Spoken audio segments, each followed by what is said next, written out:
more info. Dick, I want to talk about the acid because this is something I have no experience whatsoever with. I've never done acid. I've done mushrooms, and so like from that standpoint, how do they differ from mushrooms? How does acid differ from mushrooms? I really didn't. I had a really bad trip and I passed out in public. You said it. I didn't hear those words, Cal. You what in public? I had a really bad trip and I collapsed in public and hurt myself. Oh, where badly? At? Walmart. Like hurt as in. Well. I've told this story on the show.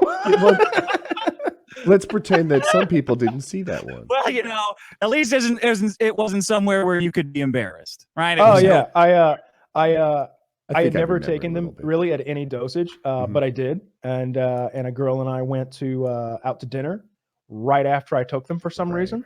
I didn't know. I thought it took like 2 hours to like an edible, and I thought I had plenty of time to go sit down at Sonny's barbecue, and I'd be sitting down to some nice ribs about the time that this magical ride kicked in. But no, it kicked in at the Walmart checkout aisle where I was buying some carrots for a friend.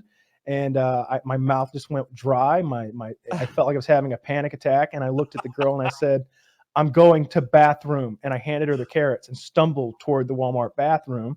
It turned out later I realized that I walked past the bathroom, right into one of those sunglass kiosks that spins, face first into that thing full of all the hooks, and it cut my head open a little bit. Oh God! I must have hit my head on the way down too, because when I woke up, it hurt, and I had a crowd.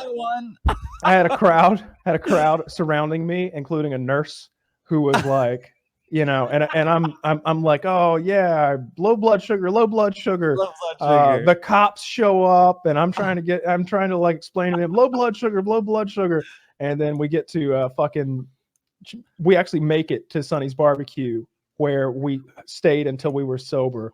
And then when I got back home in my driveway, we started cheering like our team just had won the combined World Series, Stanley Cup, NBA championships, and I was the light heavyweight champion of the world. And then we just sat in my bed, not having sex, not making out, just hugging each other the way that people hug each other after the aliens are defeated at the end of a movie. Just so happy to be safe. Like at the end of Speed, when they're going to that, when they leave the bus finally, and they're hugging in that little thing sliding out from under the like when the Death Star explodes, and they're all just like, yeah, the Ewoks, everybody, so happy to just be safe again. It was a nightmarish experience. It was terrifying. I'll never do mushrooms again. No, I'm not a. Damn it! I wish I hadn't missed that. Did you make the people of Walmart that day? Did you? No. Still exist? I got in and out of there. Luckily, the girl I was with was Johnny on the spot. She reached down and she was like, "You're coming with me." And the lady was like, "I'm a nurse. He has to stay." And she's like, "So am I. He's coming with me."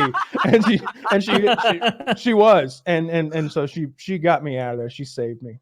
Oh, that's what, you know, those kiosks, like I've always just wanted to run into one of those full speed with the sunglasses. Like porcupines. They're like porcupines with sunglasses on them. Yeah. I don't like mushrooms either. I never have. They make me too out of it. I don't like being in public and I can't control my shit. Acid is a whole nother experience. I think it's like you like drinking. You're a man that likes booze. I think I feel like me and you have similar testosterone / vice patterns, guns, titties, liquor, explosions. These are a few of my favorite things. Yeah. So I think when the bong hits, and those girls' tits, and I feel okay. I have this skill of knowing what girls. Someone write want the rest of that song. Yeah. I feel like I can use it on guys too. It's like being extremely happy and it's like the best drunk you've ever been in your life, like that perfect hit of 3 beers, and it lasts for about 14 hours, and that's what you've got. That's what you've got to work. That's so much time.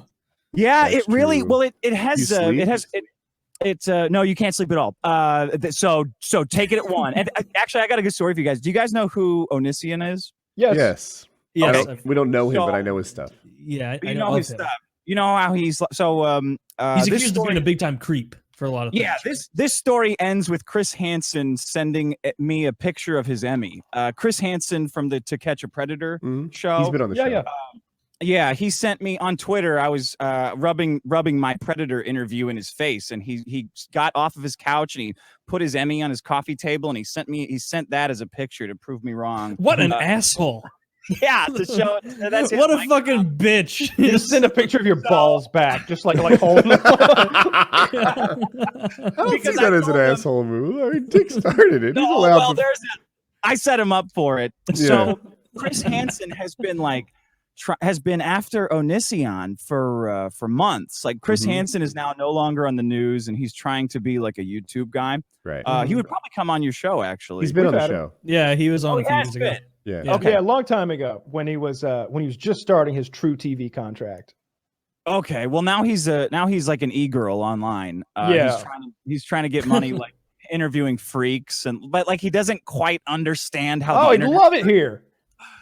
So he's been chasing Onision around, who is you guys know of him. I don't know anything about him. All I know is he's like accused of kind of grooming some girl at his house or something like that. I don't know. That's the cops' problem. That's not my problem. I'm breaking laws myself over here, so who am I to judge what he's not doing? Me. Yeah, exactly. Certainly not Kyle. So Chris Hansen tries to set up an interview with Onision, and because Onision wants to do it live, and Chris Hansen has to pre-record it because he's a bitch. Chris Hansen says, no, I'm only going to do this pre-recorded. We're going to do it my way. We're not doing it live. I'm Chris Hansen. I'm the big deal. He's been like on his front steps and all this shit. So I, in my dicking around in my infinite wisdom, tweet at Onision saying, hey man, why don't you come on my show? I'll interview you. I believe you. I'm here. I'm ready to believe you. I'm not like these other clowns. Like the Ghostbusters line, we're ready to believe you. I support everything. I don't care how poorly you're treating women. I've done worse. Come on my show and I'll tell you, and we'll be pals. Swap right? stories. So I think, he's a big deal. He's got like 5 million subscribers. That's just a joke. He's not going to say anything. So I say, hey, it's Monday, 2 p.m. I got nothing to do. I'm going to pop a tab of acid back. I'm going to play some piano until the keys start running together, until it starts throbbing, and I start stretching out until I start getting the... you said this was 3 beers. What kind of beer do you drink? You don't feel that way after 3 beers? It's not called Everbeer. Milk. I drink IPAs, bitch. What do you mean you don't hallucinate after? There is a little bit. Okay, the hallucination is a little bit, and it kicks in. It does kick in at about the hour mark and kind of goes in waves. But it's nice. It's not like you're watching. It's not like you're watching these nightmares come to life. It's just kind of like things are kind of wiggling around, like breathing at you. Yeah, exactly like that. It's same thing as mushrooms. Like if you stare at stucco, it'll kind of undulate and move around. Yeah. And things will get like kind of a neon outline around. It's nothing that will freak you out. So I pop a tab of acid, sit back, pour myself a drink, and a friend of mine, Peach Saliva, goes, "Oh my God, you're talking to Onision tonight?" And I text back, "What are you talking about?" And apparently Ralph from the Kill Stream had retweeted it, and it got a lot of attention. My initial overture to Onision. And it got enough attention so that he agreed to do the interview. He said, yeah, I'll do the interview tonight on the Ralph Retort with Ralph and Dick Masterson. And I said, oh, fuck, Peach. I just did a bunch of acid like just now. And she goes, oh, oops. I just called Chris Hansen a bitch. I'm not gonna bitch out myself, especially over drugs. Like if you say that the drugs, if you stop doing something because of drugs, you are an addict. That is the definition of an addict. If you are able to live your life as normal while still doing all the drugs and liquor that you can, you are not an addict. You're fine. You can do whatever you want. But the second you start changing your life, you're an addict. So I say, fuck. So I come into the other room and I say, honey, my girlfriend's there because she's working from home. I say, honey, that guy Onision agreed to the interview. What should I do? And she goes, you got to throw that up. So I said, Yeah, all right. I got to throw it up. I never thrown anything up on purpose before. Like usually I'm trying to do the opposite. After drinking heavily, I'm trying to desperately keep it down. So I run downstairs and I just start doing what I see in movies, like touching something. So I'm trying to find some kind of magical. That'll work. Tickle your uvula. That'll make you vomit. Yeah, that's what I thought. But apparently, like I've got describing this is making me gag a little.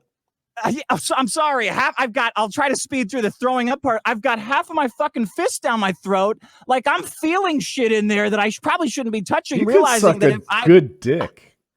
Exactly. Realizing that if I was in prison, I would probably be a hot commodity. Damn, I'd be terrible at sucking cock with how easy it is to. I wasn't going to complain. I'm feeling nothing. And I'm down there doing it. So I'm like, honey, you need to go. Can you please go to the store and get me some Ipecac? Because I remember. Oh my God. Wow. I remember on Family Guy, they had like an Ipecac joke where they all drank it and then threw up immediately.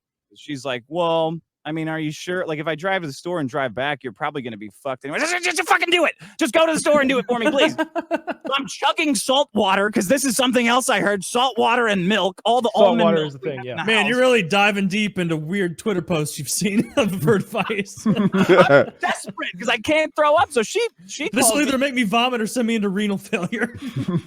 She calls me from the store and she goes, "Hey, I don't know what that stuff was, but the guy at the pharmacy says they haven't made that in 25 years." I said, "All right, well, I don't know. Then just come home." So she comes home and I'm laughing, hysterically because I'm locked in for another 12 hours. How long did you have to vomit it? I don't know how acid works, like how fast it distributes through your system. Like, I don't know. Well, apparently too fast. No, wait. To take acid, is it like a postage stamp you sort of eat? It's a tab.